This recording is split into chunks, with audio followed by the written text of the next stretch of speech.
ನಮಸ್ಕಾರ. ಈ ಆಳವಾದ ವಿಶ್ಲೇಷಣೆಗೆ ಅಂದ್ರೆ ಈ ಡೀಪ್ ಡೈವ್ಗೆ ಸ್ವಾಗತ. ಇವತ್ತು ನಾವು ನಮ್ಮ ಗುರಿಗೂ ಮಧ್ಯೆ ಇರೋ ಅತಿ ದೊಡ್ಡ ತಡೆಗೋಡೆ ಬಗ್ಗೆ ಮಾತಾಡ್ತಿದ್ದೀವಿ. ಹೌದು. ಬಹುತೇಕ ಜನ ಅನುಕೊಳ್ಳೋದು ಅವರ ಸೋಲಿಗೆ ಕಾರಣ ಟ್ಯಾಲೆಂಟ್, ಹಣ ಅಥವಾ ಅದೃಷ್ಟದ ಕೊರತೆ ಅಂತ. ಖಂಡಿತ. ಆದ್ರೆ ನಿಜವಾದ ಕಾರಣ ಅದಲ್ಲ. ನಮ್ಗೆ ನಾವೇ ಕೊಟ್ಕೊಳ್ಳಕ್ಕೆ ನಿರಾಕರಿಸ್ತಿರೋ ಒಂದು ಸಣ್ಣ ಮೌನವಾದ ಅನುಮತಿ, ಅದೇ ನಮ್ಮ ದೊಡ್ಡ ಅಡ್ಡಿ. ಇವತ್ತು ನಮ್ಮ ಮುಂದಿರೋ ಆಕರಗಳು ಜಾರ್ಜ್ ಮ್ಯಾಥ್ಯೂ ಆಡಮ್ಸ್ ಅವರ ಯು ಕ್ಯಾನ್ ಅಂದ್ರೆ ನೀನು ಮಾಡಬಲ್ಲೆ ಅನ್ನೋ ಅದ್ಭುತ ಪುಸ್ತಕದ ಆಯ್ದ ಭಾಗಗಳು. ಎಕ್ಸಾಕ್ಟ್ಲಿ. ನಾವು ಸಾಮಾನ್ಯವಾಗಿ ಯಶಸ್ಸಿನ ಬಗ್ಗೆ ಮಾತಾಡುವಾಗ ಅದೊಂದು ದೊಡ್ಡ ಸಂಕೀರ್ಣವಾದ ತತ್ವಶಾಸ್ತ್ರದ ಥರ ಕಾಣುತ್ತೆ ಅಲ್ವಾ? ಆದರೆ ಆಡಮ್ಸ್ ಅವರ ಪುಸ್ತಕದಲ್ಲಿ ಕೇವಲ ಆ 2 ಸರಳ ಪದಗಳು ಮನುಷ್ಯನ ಲೈಫ್ನ ಹೇಗೆ ಚೇಂಜ್ ಮಾಡುತ್ತೆ ಅಂತ ಹೇಳಿದ್ದಾರೆ. ಈ ಚರ್ಚೆಯ ಮುಖ್ಯ ಉದ್ದೇಶ ಕೂಡ ಅದೇ. ಆಡಮ್ಸ್ ಅವರು ಈ ಬುಕ್ ಬರೆದ ಕಾಲಘಟ್ಟ ಇದೆಯಲ್ಲ, ಅದನ್ನ ನಾವು ಸ್ವರ್ಥ ಅರ್ಥ ಮಾಡ್ಕೋಬೇಕು. ಇದೇನೋ ಎಸಿ ರೂಮ್ನಲ್ಲಿ ಕೂತು ಬರೆದ ಮೋಟಿವೇಶನಲ್ ಬುಕ್ ಅಂತೂ ಖಂಡಿತ ಅಲ್ಲ. ನಿಜ. ಆ ಟೈಮಲ್ಲಿ ಲೈಫ್ ಅಷ್ಟೂ ಈಸಿ ಇರ್ಲಿಲ್ಲ. ಆರ್ಥಿಕ ಅನಿಶ್ಚಿತತೆ, ಬದುಕಿನ ಹೋರಾಟ, ಆಮೇಲೆ ಜನರಲಿ ತಮ್ಮ ಫ್ಯೂಚರ್ ಬಗ್ಗೆನೇ ಸಿಕ್ಕಾಪಟ್ಟೆ ಡೌಟ್ಸ್ ಇತ್ತು. ಕರೆಕ್ಟ್.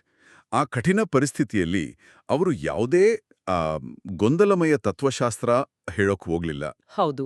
ಕೇವಲ ನೀನು ಮಾಡಬಲ್ಲೆ ಅನ್ನೋದು, ಯಾವುದೇ ಪರಿಸ್ಥಿತಿಯಲ್ಲೂ ನಮಗ್ ನಾವೇ ಕೊಟ್ಕೊಳ್ಳೋ ಒಂದು ಭರವಸೆ.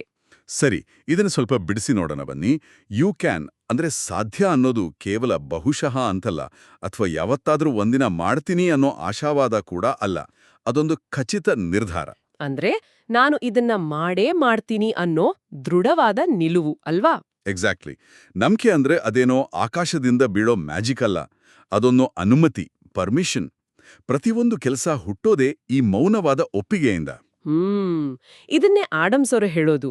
ಮುನ್ನುಗ್ಗೋವರಿಗೂ ಮತ್ತು ಒಂದೇ ಕಡೆ ಸಿಕ್ಕಾಕೊಂಡು ಒದ್ದಾಡುವವರಿಗೂ ಇರೋ ಒಂದೇ ಒಂದು ವ್ಯತ್ಯಾಸ ಅಂದ್ರೆ ಇದೇ ನಂಬಿಕೆ. ಹೌದು. ನಾವು ನಮ್ಮಮ್ಮನೆ ನಾನಿದನ್ನ ಮಾಡಬಲ್ಲನ ಅಂತ ಕೇಳ್ಕೊಂಡಾಗ ಒಳಗಿಂದ ಇಲ್ಲ ಅನ್ನೋ ಉತ್ತರ ಬಂದ್ರೆ ಆ ಕೆಲ್ಸ ಅಲ್ಲಿಗೆ ಮುಗೀತು. ನಮ್ಮ ಬ್ರೈನ್ ಅಲ್ಲಿಗೆ ಯೋಚನೆ ಮಾಡೋದನ್ನ ನಿಲ್ಲಿಸ್ಬಿಡುತ್ತೆ. ಖಂಡಿತ. ಕನಿಷ್ಠ ಟ್ರೈ ಮಾಡಕ್ ಕೂಡ ನಾವು ಶುರು ಮಾಡಲ್ಲ. ಇದಕ್ಕೊಂದು ಒಳ್ಳೆ ಉಪ್ಮೆ ಕೊಡ್ಬೋದು. ಕಾರಿನಲ್ಲಿ ಕೂತು ತಾನಾಗೆ ಗ್ರೀನ್ ಸಿಗ್ನಲ್ ಬರ್ಲಿ, ರೋಡೆಲ್ಲ ಕ್ಲಿಯರ್ ಆಗ್ಲಿ ಅಂತ ಕಾಯೋದಕ್ಕೂ ನಾವೇ ಆಕ್ಸಿಲರೇಟರ್ ಒತ್ತುವುದಕ್ಕೂ ಇರೋ ವ್ಯತ್ಯಾಸನೇ ಈ ನಂಬಿಕೆ. ವಾವ್, ಒಳ್ಳೆ ಕಂಪ್ಯಾರಿಸನ್. ನಾವೇ ಆಕ್ಸಿಲರೇಟರ್ ಒತ್ತಿದ್ರೆ ಮಾತ್ರ ಕಾರು ಮುಂದಕ್ಕೆ ಹೋಗುತ್ತೆ. ನಿಜ. ಆದ್ರೆ ಒಂದ್ ನಿಮಿಷ, ಇಲ್ಲಿ ನನಗೊಂದು ಪ್ರಶ್ನೆ ಕಾಡ್ತಿದೆ. ಭಯನ ಸಂಪೂರ್ಣವಾಗಿ ನಿರ್ಲಕ್ಷ್ಯ ಮಾಡೋದು ಮೂರ್ಖತನ ಅಲ್ವಾ? ಅಂದ್ರೆ ತೀರಾ ಕಷ್ಟದ ಕೆಲಸಗಳಿಗೆ ಕೈ ಹಾಕಿದಾಗ ವಾಸ್ತವದ ಅರಿವು ಬೇಡವಾ? ಹೊಸ್ತೇನಾದ್ರೂ ಶುರು ಮಾಡುವಾಗ ನೀನಿದಕ್ಕೆ ರೆಡಿ ಇಲ್ಲ, ನಿನ್ನಿಂದ ಇದು ಆಗಲ್ಲ, ಒಂದ್ವೇಳೆ ಸೋತ್ಬಿಟ್ರೆ ಅನ್ನೋ ಪ್ರಶ್ನೆಗಳು ಬರೋದು ಸಹಜ ಅಲ್ವಾ? ಹೌದು, ಖಂಡಿತ ಸಹಜ. ಹೀಗೆ ಸೋಲಿನ ಭಯ ಇದ್ದಾಗ ಕಣ್ಣು ಮುಚ್ಕೊಂಡು ಸುಮ್ನೆ ಮುನ್ನುಗ್ಗೋಕೆ ಹೇಗ್ ಸಾಧ್ಯ? ನೋಡಿ, ಇಲ್ಲಿ ಅತ್ಯಂತ ಕುತೂಹಲಕಾರಿಯಾದ ವಿಷಯ ಇರೋದೇ ಅಲ್ಲಿ. ವಾಸ್ತವದ ಅರಿವು ನಮಗೆ ಖಂಡಿತ ಇರಬೇಕು. ಆದ್ರೆ ಬಹುಪಾಲ್ ಜನ ತಮ್ಮಲ್ಲಿ ಟ್ಯಾಲೆಂಟ್ ಕೊರತೆ ಇದೆ ಅನ್ನೋ ಕಾರಣಕ್ಕೆ ಸೋಲೋದಿಲ್ಲ. ಓ, ಹಾಗಾದ್ರೆ ಅವರು ಸೋಲೋದು ಅವರು ಹಿಂಜರಿಯೋದ್ರಿಂದ, ಅತಿಯಾಗಿ ಯೋಚನೆ ಮಾಡೋದ್ರಿಂದ, ಆಮೇಲೆ ಪರ್ಫೆಕ್ಟ್ ಟೈಮ್ಗಾಗಿ ಕಾಯ್ತಾರಲ್ಲ ಅದ್ರಿಂದ. ಅಂದ್ರೆ ಓವರ್ ಥಿಂಕಿಂಗ್ ಮಾಡ್ತಾ ಕೂತ್ಕೊಳ್ಳೋದು. ಎಕ್ಸಾಕ್ಟ್ಲಿ. ಆಡಮ್ಸ್ ಅವರ ಪ್ರಕಾರ ನಾವು ಭಯನ ಸಂಪೂರ್ಣವಾಗಿ ರಿಜೆಕ್ಟ್ ಮಾಡ್ಬೇಕಿಲ್ಲ. ಭಯ ಇರೋದು ನ್ಯಾಚುರಲ್, ಅದು ನಮ್ಮನ್ನ ಎಚ್ಚರಿಸೋ ಒಂದು ಎಮೋಷನ್ ಅಷ್ಟೇ. ಆದ್ರೆ ಆ ಭಯಕ್ಕೆ ನಾವು ಶರಣಾಗ್ಬಾರ್ದು. ಅದನ್ನೇ ಒಂದು ದೊಡ್ಡ ಬ್ಲಾಕರ್ ಆಗಿ ಮಾಡ್ಕೋಬಾರ್ದು. ಅಂದ್ರೆ ಭಯ ಇದ್ರೂ ಆಕ್ಷನ್ ತಗೋಬೇಕು ಅಂತ, ಭಯದ ಜೊತೆಗೆ ಹೆಜ್ಜೆ ಮುಂದಿಡಬೇಕು. ಹೌದು. ನಾವೆಲ್ಲ ಸಾಮಾನ್ಯವಾಗಿ ಅನ್ಕೊಂಡಿರ್ತೀವಿ ಕಾನ್ಫಿಡೆನ್ಸ್ ಅನ್ನೋದು ಯಾವ್ದಾದ್ರೂ ಕೆಲ್ಸ ಶುರು ಮಾಡೋ ಮುನ್ನವೇ ನಮಗೆ ಸಿಗೋ ಗಿಫ್ಟ್ ಅಂತ. ಅದು ತಪ್ಪು. ಓಕೆ, ಹಾಗಾದ್ರೆ ಕಾನ್ಫಿಡೆನ್ಸ್ ಯಾವಾಗ ಬರುತ್ತೆ? ಆತ್ಮವಿಶ್ವಾಸ ಅನ್ನೋದು ಕೆಲ್ಸ ಶುರು ಮಾಡೋ ಮುನ್ನವೇ ಬರೋದಿಲ್ಲ. ಅದು ನಾವು ಕೈಗೊಳ್ಳುವ ಕ್ರಿಯೆಯ ಫಲಿತಾಂಶ, ಅಂದ್ರೆ ರಿಸಲ್ಟ್ ಆಫ್ ಆಕ್ಷನ್. ನಾವು ಭಯದ ನಡುವೆಯೂ ಒಂದು ಹೆಜ್ಜೆ ಮುಂದಿಟ್ಟಾಗ ಆ ಸಣ್ಣ ಪ್ರಯತ್ನ ಇದೆಯಲ್ಲ, ಅದು ನಮಗೆ ಕಾನ್ಫಿಡೆನ್ಸ್ ತಂದ್ಕೊಡುತ್ತೆ. ಇದನ್ನ ಸೈಕಲಾಜಿಕಲ್ ಆಗಿ ನೋಡಿದ್ರೆ, ನಾವು ಆಕ್ಷನ್ ತಗೊಂಡಾಗ ಬ್ರೈನ್ಗೆ ಸಿಗೋ ಫೀಡ್ಬ್ಯಾಕ್ ಲೂಪ್ ಬೇರೆನೇ ಇರುತ್ತೆ ಅನ್ಸುತ್ತೆ. ಓಹೋ, ನಾನು ಇದನ್ನ ಮಾಡ್ದೆ, ಪ್ರಪಂಚವೇನೂ ಮುಳುಗೋಗಿಲ್ಲ ಅಂತ ಅರ್ಥ ಆಗುತ್ತೆ. ಹೌದು, ಎಕ್ಸಾಕ್ಟ್ಲಿ ಅದೇ. ಅಲ್ಲಿಂದಾನೇ ಕಾನ್ಫಿಡೆನ್ಸ್ ಬಿಲ್ಡ್ ಆಗೋದು. ಸೊ ನಂಬಿಕೆಯಿಂದ ನಮ್ಮ ಮನಸ್ಸಿಗೆ ಪರ್ಮಿಷನ್ ಸಿಕ್ತು, ಆಕ್ಷನ್ ಕೂಡ ಶುರು ಮಾಡಿದ್ವಿ. ಅದೇ ಆ ಕೆಲಸನ ನಿರಂತರವಾಗಿ ಕನ್ಸಿಸ್ಟೆಂಟ್ ಆಗಿ ಮಾಡೋದು ಹೇಗೆ? ಇಲ್ಲಿ ವಿಷಯ ನಿಜವಾಗ್ಲೂ ರೋಚಕ ಆಗುತ್ತೆ. ಯಾಕಂದ್ರೆ ಕೆಲಸ ಶುರು ಮಾಡಿದಾಗ ಇರೋ ಉತ್ಸಾಹ ಮುಂದಕ್ಕೂ ಇರೋದಿಲ್ಲ. ನಿಜ, ಶುರು ಮಾಡೋ ಹುಮ್ಮಸ್ನಲ್ಲಿ ಎಲ್ಲರೂ ಮಾಡ್ತಾರೆ. ಹೌದು, ಆ ಪ್ರೇರಣೆ ಅಥವಾ ಮೋಟಿವೇಶನ್ ಅನ್ನೋದು ಬೆಂಕಿ ಕಡ್ಡಿ ಗೀಚಿದ ಹಾಗೆ. ಅದು ಆ ಕ್ಷಣದಲ್ಲಿ ಭಗ್ಗನೆ ಉರಿಯುತ್ತೆ, ಆದ್ರೆ ಸ್ವಲ್ಪ ಹೊತ್ತಲ್ಲೇ ಹೋಗುತ್ತೆ. Motivation is temporary. Correct.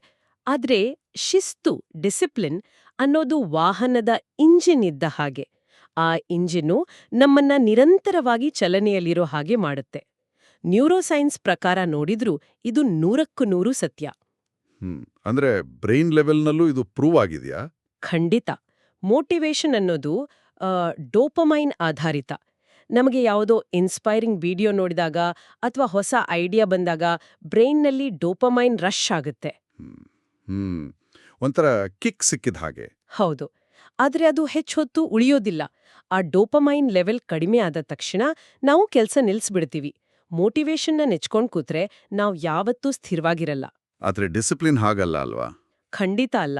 Discipline ನಮ್ಮ ಬ್ರೈನ್ನಲ್ಲಿ ಹೊಸ ನ್ಯೂರಲ್ ಪಾತ್ವೇಗಳನ್ನ ಸೃಷ್ಟಿ ಮಾಡುತ್ತೆ. ಅಂದ್ರೆ ನಮಗೆ ಆಸಕ್ತಿ ಇರ್ಲಿ ಇಲ್ದಿರ್ಲಿ ಮಾಡಬೇಕಾದ ಕೆಲಸನ ಮಾಡಲೇಬೇಕು ಅನ್ನೋ ಬದ್ಧತೆ, ಕಮಿಟ್ಮೆಂಟ್. ಹೌದು, ಎಕ್ಸಾಕ್ಟ್ಲಿ ಅದೇ. ಪುಸ್ತಕದಲ್ಲಿರೋ ಒಂದು ಸಾಲು ನನಗೆ ತುಂಬಾ ಇಷ್ಟ ಆಯ್ತು. ಪರಿಪೂರ್ಣ ಕ್ಷಣಕ್ಕಾಗಿ ಕಾಯುವುದು ಒಂದು ಬಲೆ ಅಂತ. Wow, that's true. ಎಷ್ಟೋ ಬಾರಿ ನಾವು ನಾಳೆ ಬೆಳಗ್ಗೆಯಿಂದ ಶುರು ಮಾಡೋಣ, ಇವತ್ತು ಮೂಡ್ ಸರಿ ಇಲ್ಲ, ನೆಕ್ಸ್ಟ್ ವೀಕಿಂದ ಪಕ್ಕಾ ಮಾಡ್ತೀನಿ ಅಂತ ಆ ಪರ್ಫೆಕ್ಟ್ ಟೈಮ್ಗಾಗಿ ಕಾಯ್ತೀವಿ. ಆದ್ರೆ ಆ ಕ್ಷಣ ಬರೋದೇ ಇಲ್ಲ. ನಿಜ, ಆ ಕ್ಷಣನ ನಾವೇ ಕ್ರಿಯೇಟ್ ಮಾಡಬೇಕು. ಇದನ್ನೇ ನಾವು ವಿಶಾಲವಾದ ದೃಷ್ಟಿಕೋನಕ್ಕೆ ಅಂದ್ರೆ ಬಿಗ್ಗರ್ ಪಿಕ್ಚರ್ಗೆ ಕನೆಕ್ಟ್ ಮಾಡಿದ್ರೆ ಯಶಸ್ಸು ಅನ್ನೋದು ಒಮ್ಮೆಲೆ ಮಾಡೋ ದೊಡ್ಡ ಪ್ರಯತ್ನದಿಂದ ಬರೋದಿಲ್ಲ. ಅದು ಕೇವಲ ಒಂದು ದಿನದ ಸಾಧನೆಯಲ್ಲ. ಬದಲಾಗಿ ನಮಗೆ ಆಸಕ್ತಿ ಇಲ್ಲದ ದಿನಗಳಲ್ಲೂ ನಾವು ಮಾಡೋ ಸಣ್ಣ ಸಣ್ಣ ದೈನಂದಿನ ಪ್ರಯತ್ನಗಳಿಂದ ಬರುತ್ತೆ. ಕರೆಕ್ಟ್. ಡಿಸಿಪ್ಲಿನ್ ಅನ್ನೋದು ನೋಡೋಕ್ಕೆ ಯಾವುದೇ ಥ್ರಿಲ್ಲಿಂಗ್ ವಿಷಯ ಅಲ್ಲ. ಹೌದು, ಅದು ದಿನವೂ ಒಂದೇ ಥರ ಇರುತ್ತೆ. ಕೆಲವೊಮ್ಮೆ ಸಿಕ್ಕಾಪಟ್ಟೆ ಬೋರ್ ಹೊಡಿಸ್ಬೋದು. ಆದ್ರೆ ಅದು ಒಂದು ಬಲವಾದ ಮೊಮೆಂಟಮ್ನ ಸೃಷ್ಟಿ ಮಾಡುತ್ತೆ. ಈ ಮೊಮೆಂಟಮ್ ಬಗ್ಗೆ ಹೇಳೋದಾದ್ರೆ ಇದನ್ನ ನಾವು ನಮ್ಮ ದೇವಸ್ಥಾನದ ದೊಡ್ಡ ರಥಕ್ಕೆ ಹೋಲಿಸಬಹುದು ಅಂತ ನನಗನ್ಸುತ್ತೆ. ರಥನ ಎಳೆಯೋದಕ್ಕ ಹೇಗೆ? ಊರಿನ ಜಾತ್ರೆಯಲ್ಲಿ ರಥ ಎಳೆಯುವಾಗ ಸ್ಟಾರ್ಟಿಂಗ್ನಲ್ಲಿ ಅದು ಕೇವಲ 1 ಇಂಚು ಕದಲ್ಬೇಕು ಅಂದ್ರೂ ಊರಿನವರೆಲ್ಲ ಸೇರಿ ಹಗ್ಗ ಹಿಡಿದು ತಮ್ಮ ಪೂರ್ಣ ಶಕ್ತಿ ಹಾಕಿ ಒದ್ದಾಡಬೇಕು. ಹೌದು, ಸಿಕ್ಕಾಪಟ್ಟೆ ಎಫರ್ಟ್ ಬೆಳೆಯುವು. ಆದರೆ ಒಮ್ಮೆ ಆ ರಥ ಮುಂದಕ್ಕೆ ಉರುಳೋಕೆ ಶುರು ಆದ್ರೆ ಆಮೇಲೆ ಕೇವಲ ಬೆರಳೆಣಿಕೆಯಷ್ಟು ಜನ 10-20 ಜನ ಸೇರಿ ಅದನ್ನ ಸುಲಭವಾಗಿ ಎಳೆದುಕೊಂಡು ಹೋಗ್ಬೋದು. ವಾವ್, ಒಳ್ಳೆ ಅನಾಲಜಿ. ಆರಂಭದ ಕಷ್ಟ ಇದೆಯಲ್ಲ, ಅದು ಮೋಟಿವೇಶನ್ ಮತ್ತೆ ಇನಿಷಿಯಲ್ ಆಕ್ಷನ್. ಆ ನಂತರದ ಸುಲಭದ ಚಲನೆ, ಅದೇ ಡಿಸಿಪ್ಲಿನ್ ಮತ್ತೆ ಮೊಮೆಂಟಮ್. ತುಂಬಾ ಚೆನ್ನಾಗಿ ಹೇಳಿದ್ರಿ. ಆ ಮೊಮೆಂಟಮ್ ಅಂದ್ರೆ ಆ ವೇಗ ಒಮ್ಮೆ ಸೆಟ್ ಆದ್ಮೇಲೆ ಆಸಕ್ತಿ ಇಲ್ದ ದಿನಗಳಲ್ಲೂ ಆ ರಥನ ಸ್ವಲ್ಪ ಮುಂದಕ್ಕೆ ತಳ್ಳೋ ಆ ಸಣ್ಣ ಪ್ರಯತ್ನವೇ ಯಶಸ್ಸಿನ ಗುಟ್ಟು. ಹಾಗಾದ್ರೆ ಇವೆಲ್ಲದರ ಅರ್ಥ ಏನು? ನಾವು ಇಂಜಿನ್ ಸ್ಟಾರ್ಟ್ ಮಾಡಿದ್ವಿ, ಶಿಸ್ತುವನ್ನ ಮೊಮೆಂಟಮ್ ಕೂಡ ಬಂತು. ಆದ್ರೆ ಈ ದಾರಿಯಲ್ಲಿ ಅಡೆತಡೆಗಳು ಎದುರಾದಾಗ ನಮ್ಮ ಮನಸ್ಥಿತಿ ಹೇಗಿರ್ಬೇಕು? ಇಲ್ಲಿ ಬರೋದೇ ರೆಸ್ಪಾನ್ಸಿಬಿಲಿಟಿ. ಆಡಮ್ಸ್ ಅವರು ಜವಾಬ್ದಾರಿನ ತಗೊಳ್ಳೋದರ ಬಗ್ಗೆ ಬಹಳ ಸ್ಪಷ್ಟವಾಗಿ ಹೇಳಿದ್ದಾರೆ. ಹೌದು, ನಾವು ನಮ್ಮ ಸಂದರ್ಭಗಳನ್ನ, ನಮ್ಮ ಸುತ್ತಮುತ್ತಲಿನ ಜನರನ್ನ ಅಥವಾ ಹಿಂದಿನ ಕೆಟ್ಟ ಅನುಭವಗಳನ್ನ ಬ್ಲೇಮ್ ಮಾಡೋದನ್ನ ಬಿಡಬೇಕು. ಅಂದ್ರೆ ಕಂಪ್ಲೇಂಟ್ ಮಾಡೋದನ್ನ ನಿಲ್ಲಿಸಬೇಕು. ಹೌದು, ಅದರ ಬದಲು ಈಗ ನಾನೇನು ಮಾಡಬಹುದು ಅಂತ ಯೋಚನೆ ಮಾಡೋದು ಮುಖ್ಯ ಆಗುತ್ತೆ. ಆದ್ರೆ ಮತ್ತಿಲ್ಲೊಂದು ಪ್ರಶ್ನೆ ಬರುತ್ತೆ, ಕೇಳಿ. ಕೆಲವು ಬಾರಿ ಪರಿಸ್ಥಿತಿಗಳು ನಿಜವಾಗ್ಲೂ ನಮ್ಮ ಕೈಮೀರಿ ಕಠಿಣವಾಗಿರುತ್ತಲ್ವಾ? ಕೇವಲ ಪಾಸಿಟಿವ್ ಆಗಿ ಯೋಚನೆ ಮಾಡಿದ್ರೆ ಎಲ್ಲವೂ ಸರಿಯಾಗೋಗುತ್ತಾ? ಕಣ್ಮುಚ್ಕೊಂಡೆಲ್ಲ ಒಳ್ಳೇದಕ್ಕೆ ಅಂತ ನಗುನಗುತ್ತಾ ಇದ್ರೆ ಕಷ್ಟಗಳೆಲ್ಲ ಮಾಯ ಆಗುತ್ತಾ? ನೋಡಿ, ಇದು ಒಂದು ಪ್ರಮುಖ ಪ್ರಶ್ನೆ. ಆಮೇಲೆ ಇಲ್ಲಿ ನಾವು ಬಹಳ ಸ್ಪಷ್ಟವಾಗಿರ್ಬೇಕು. ಸಕಾರಾತ್ಮಕ ಮನೋಭಾವ ಅಂದ್ರೆ ವಾಸ್ತವನ ಅಥವಾ ಕಷ್ಟಗಳನ್ನ ಕಂಪ್ಲೀಟ್ ಆಗಿ ಇಗ್ನೋರ್ ಮಾಡೋದಲ್ಲ. ಅದು ಟಾಕ್ಸಿಕ್ ಪಾಸಿಟಿವಿಟಿ ಆಗಿಬಿಡುತ್ತೆ. ಅಂದ್ರೆ ಸುಮ್ನೆ ನಡ್ಸೋದು. ಹೌದು. ಬದಲಾಗಿ ಸೈಕಾಲಜಿಯಲ್ಲಿ ಕಾಗ್ನಿಟಿವ್ ಫ್ರೇಮಿಂಗ್ ಅಂತ ಕರೀತಾರೆ. ಕಾಗ್ನಿಟಿವ್ ಫ್ರೇಮಿಂಗ್ ಅಂದ್ರೆ ಏನು? ಅಂದ್ರೆ ಆ ಕಠಿಣ ವಾಸ್ತವಕ್ಕೆ ನಾವು ಹೇಗೆ ಪ್ರತಿಕ್ರಿಯಿಸಬೇಕು ಅನ್ನೋದನ್ನ ಆಯ್ಕೆ ಮಾಡ್ಕೊಳ್ಳೋದು. ನಮ್ಮ ಕಂಟ್ರೋಲ್ನಲ್ಲಿ ಇಲ್ಲದ ವಿಷಯಗಳ ಬಗ್ಗೆ ಚಿಂತೆ ಮಾಡೋದನ್ನ ಬಿಟ್ಟು ನಮ್ಮ ಕಂಟ್ರೋಲ್ನಲ್ಲಿರೋ ನಮ್ಮ ರಿಯಾಕ್ಷನ್ ಬಗ್ಗೆ ಗಮನ ಹರಿಸೋದು. ಇಬ್ರು ವ್ಯಕ್ತಿಗಳು ಒಂದೇ ತರಹದ ಆರ್ಥಿಕ ಸಂಕಷ್ಟನ ಎದುರಿಸ್ತಿದ್ದಾರೆ ಅಂತ ಇಟ್ಕೊಳ್ಳಿ. ಅದರಲ್ಲಿ ಒಬ್ಬನಿಗೆ ಕೇವಲ ಮುಚ್ಚಿಹೋದ ಬಾಗಿಲುಗಳು ಮಾತ್ರ ಕಾಣಿಸ್ತೆ. ಓಕೆ. ಇನ್ನೊಬ್ಬನಿಗೆ ಆ ಕಷ್ಟದ ನಡುವೆಯೂ ಹೊಸ ಸ್ಕಿಲ್ ಕಲಿಯೋ ಒಂದ್ ಅವಕಾಶ ಕಾಣಿಸ್ತೆ. ಅಂದ್ರೆ ಪರಿಸ್ಥಿತಿ ಇಬ್ರಿಗೂ ಒಂದೇ, ಆದ್ರೆ ಅವರ ದೃಷ್ಟಿಕೋನ ಪರ್ಸ್ಪೆಕ್ಟಿವ್ ಬೇರೆ ಬೇರೆ. ಇಲ್ಲಿ ನಮ್ಮ ಆಂತರಿಕ ಧ್ವನಿ ಅಂದ್ರೆ ಇನ್ನರ್ ವಾಯ್ಸ್, ಅದರ ಪಾತ್ರ ಬಹಳ ದೊಡ್ಡದಿದೆ ಅಂತ ನನ್ಗೆ ಅರ್ಥ ಆಗ್ತಿದೆ. ಖಂಡಿತವಾಗಿಯೂ. ನಾವು ನಮ್ಮೊಳಗೆ ಏನು ಮಾತಾಡ್ಕೋತೀವಿ ಅನ್ನೋದು ನಮ್ಮ ರಿಯಾಲಿಟಿನ ಲಿಟ್ರಲ್ ಆಗಿ ಡಿಸೈಡ್ ಮಾಡುತ್ತೆ ಅನ್ಸುತ್ತೆ. ನಾವು ನನ್ನಿಂದ ಸಾಧ್ಯವಿಲ್ಲ ಅಂತ ಹೇಳಿದ ತಕ್ಷಣ ನಮ್ಮ ಬ್ರೈನ್ ಸೊಲ್ಯೂಷನ್ಸ್ನ ಹುಡುಕೋದನ್ನೇ ನಿಲ್ಲಿಸಿಬಿಡುತ್ತೆ. ಅದು ಶಟ್ ಡೌನ್ ಹೋಗುತ್ತೆ. ಕರೆಕ್ಟ್. ಅದೇ ನಾವು ಇದನ್ನ ನಾನು ಹೇಗೆ ಮಾಡಬಲ್ಲೆ, how can I do this ಅಂತ ಕೇಳ್ಕೊಂಡ್ರೆ ನಮ್ಮ ಬ್ರೈನ್ ಒಂದು ಸರ್ಚ್ ಎಂಜಿನ್ ತರ ಕೆಲಸ ಮಾಡಕ್ ಶುರು ಮಾಡುತ್ತೆ. ಗೂಗಲ್ನಲ್ಲಿ ಸರ್ಚ್ ಮಾಡ್ದ ಹಾಗೆ. ಹೌದು. ನಮ್ಮ ಪ್ರಶ್ನೆಗೆ ಉತ್ತರಗಳನ್ನ, ಪರಿಹಾರಗಳನ್ನ ಹುಡುಕೋಕೆ ಬೇರೆ ಬೇರೆ ಡೈರೆಕ್ಷನ್ಸ್ನಲ್ಲಿ ಯೋಚನೆ ಮಾಡುತ್ತೆ. ನಾನು ಇದಕ್ಕೆ ಲಾಯಕ್ಕಿಲ್ಲ ಅನ್ನೋ ಬದಲು ನಾನು ಟ್ರೈ ಮಾಡ್ತೀನಿ, ಕಲಿತೀನಿ ಅಂತ ಹೇಳ್ಕೊಳ್ಳೋದು ನಮ್ಮ ಕಾಗ್ನಿಟಿವ್ ಫ್ರೇಮ್ ಅನ್ನೇ, ಅಂದ್ರೆ ನಾವು ನೋಡುವ ವಾಸ್ತವವನ್ನೇ ಚೇಂಜ್ ಮಾಡುತ್ತೆ. ಅಂದ್ರೆ ನಮ್ಮ ಪರಿಸ್ಥಿತಿಗಳ ಮೇಲೆ ನಮ್ಗೆ ಕಂಟ್ರೋಲ್ ಇಲ್ಲದೆ ಇರಬಹುದು, ಅದೇ ಆ ಪರಿಸ್ಥಿತಿಗೆ ನಾವು ಕೊಡೋ ರಿಯಾಕ್ಷನ್ ಅದು 100% ನಮ್ಮ ಕಂಟ್ರೋಲ್ನಲ್ಲಿ ಇರುತ್ತೆ. ಎಕ್ಸಾಕ್ಟ್ಲಿ. ಬೇರೆಯವ್ರ ಮೇಲೆ ಗೂಬೆ ಕೂರ್ಸೋದನ್ನ, ಬ್ಲೇಮ್ ಮಾಡೋದನ್ನ ನಿಲ್ಸಿ ಜವಾಬ್ದಾರಿನ ನಮ್ಮ ಹೆಗಲ ಮೇಲೆ ತಗೊಂಡಾಗ ಮಾತ್ರ ನಮ್ಗೆ ನಮ್ಮ ಲೈಫ್ನ ಸ್ಟಿಯರಿಂಗ್ ವೀಲ್ ಸಿಗುತ್ತಲ್ಲ. ಹೌದು. ಭವಿಷ್ಯನ ರೂಪಿಸೋದು ಆ ಕ್ಷಣದಲ್ಲಿ ನಾವು ನೀಡೋ ಪ್ರತಿಕ್ರಿಯೆಗಳೇ ಹೊರತು ನಮ್ಮ ಹಿಂದಿನ ಕಷ್ಟಗಳಲ್ಲ. ಖಂಡಿತ. ಓಕೆ, ಇದು ನಮ್ಮ ಆಂತರಿಕ ಶಕ್ತಿನ ಬೆಳೆಸೋ ಬಗ್ಗೆ ಆಯ್ತು. ಒಳಗಡೆ ಶಿಸ್ತಿನ ಇಂಜಿನ್ ರೆಡಿಯಾಗಿದೆ. ಆದ್ರೆ ಈ ಇಂಜಿನ್ನ ನಾವು ಎಂಥ ಎನ್ವೈರನ್ಮೆಂಟ್ನಲ್ಲಿ, ಯಾವ ವಾತಾವರಣದಲ್ಲಿ ಓಡಿಸ್ತಿದೀವಿ ಅನ್ನೋದು ಕೂಡ ಮುಖ್ಯ ಅಲ್ವಾ? ಹೌದು, ತುಂಬಾ ಮುಖ್ಯ. ನಾವು ಒಂದು ನೆಗೆಟಿವ್ ಆಗಿರೋ, ಟಾಕ್ಸಿಕ್ ಆಗಿರೋ ಪರಿಸ್ಥಿತಿಲಿದ್ರೆ ಈ ಆಂತರಿಕ ಶಿಸ್ತು ಉಳಿಯೋಕೆ ಸಾಧ್ಯನಾ? ನಮ್ಮ ಸುತ್ತಮುತ್ತ ಇರೋ ಜನ ಮತ್ತೆ ನಮ್ಮ ಗುರಿಯ ಉದ್ದೇಶ ಹೇಗೆ ಯಶಸ್ಸಿಗೆ ಕಾರಣ ಆಗುತ್ತೆ ಅನ್ನೋದ್ರ ಕಡೆಗೆ ಬರೋಣ. ನೋಡಿ, ನಮ್ಮ ಸುತ್ತಲಿನ ಪರಿಸರ ಮತ್ತೆ ನಾವು ಬೆರೆಯುವ ಜನ ನಮ್ಮ ಯಶಸ್ಸಿನ ಮೇಲೆ ನೇರವಾದ ಪ್ರಭಾವ ಬೀರ್ತಾರೆ. ನಾವು ಯಾರು ಜೊತೆ ಇರ್ತೀವಿ ಅನ್ನೋದು ತುಂಬಾನೇ ಮ್ಯಾಟರ್ ಆಗುತ್ತೆ. ನೆಗೆಟಿವಿಟಿ ಹೇಗೆ ಗಾಳಿಯಂತೆ ಬೇಗ ಹರಡುತ್ತೋ ಅದೇ ಥರ ದೃಢ ನಿಶ್ಚಯ, ಉತ್ಸಾಹ ಕೂಡ ಹಾಗೇ ಹರಡುತ್ತೆ. ಅಂದ್ರೆ ಎನರ್ಜಿ ಟ್ರಾನ್ಸ್ಫರ್ ಆಗುತ್ತೆ ಅಂತ. ಎಕ್ಸಾಕ್ಟ್ಲಿ. ನಮ್ಮ ಎನರ್ಜಿನ ಹೀರಿಬಿಡೋ ಟಾಕ್ಸಿಕ್ ಜನರ ಬದಲು ಬೆಳವಣಿಗೆನ ಪ್ರೋತ್ಸಾಹಿಸುವ, ಕ್ರಿಯಾಶೀಲರಾಗಿಯೋ ಜನರ ಜೊತೆ ಇರಬೇಕು. ಹೌದು. ಎಷ್ಟೋ ಬಾರಿ ಹೊಸದನ್ನ ಶುರು ಮಾಡುವಾಗ ಆಗೋ ಆ ಟೀಕೆ, ಬೇರೆಯವರ ಕಮೆಂಟ್ಸ್ ನಮ್ಮನ್ನ ಹಿಂದೆ ಇಳಿಯುತ್ತಲ್ವಾ? ಜನರು ಏನನ್ಕೋತಾರೋ ಅನ್ನೋ ಆ ಭಯಾನೇ ನಮ್ಮನ್ನ ಅರ್ಧ ದಾರಿಯಲ್ಲಿ ನಿಲ್ಲೋ ಹಾಗೆ ಮಾಡುತ್ತೆ. ಆದ್ರೆ ಆ ಮೂಲ ಪಠ್ಯದಲ್ಲಿರೋ ಒಂದು ಸಾಲು ನನಗೆ ಅದ್ಭುತ ಎನಿಸ್ತು. ಪ್ರತಿಯೊಬ್ಬ ಪರಿಣಿತನು ಒಂದು ಕಾಲದಲ್ಲಿ ಆರಂಭಿಕನೇ ಆಗಿದ್ದನು. Every expert was once a beginner ಅಂತ. ಖಂಡಿತ. ಯಾರು ಹುಟ್ಟುತ್ತಲೇ ಎಲ್ಲವನ್ನೂ ಕಲ್ತಿರ್ತಾರೆ ವೇಳಿ? ಅದೇ, ಯಾರೂ ಇಲ್ಲ ಅಲ್ವಾ? ಆರಂಭ ಮಾಡೋದು ಯಾವಾಗ್ಲೂ ಕಷ್ಟ.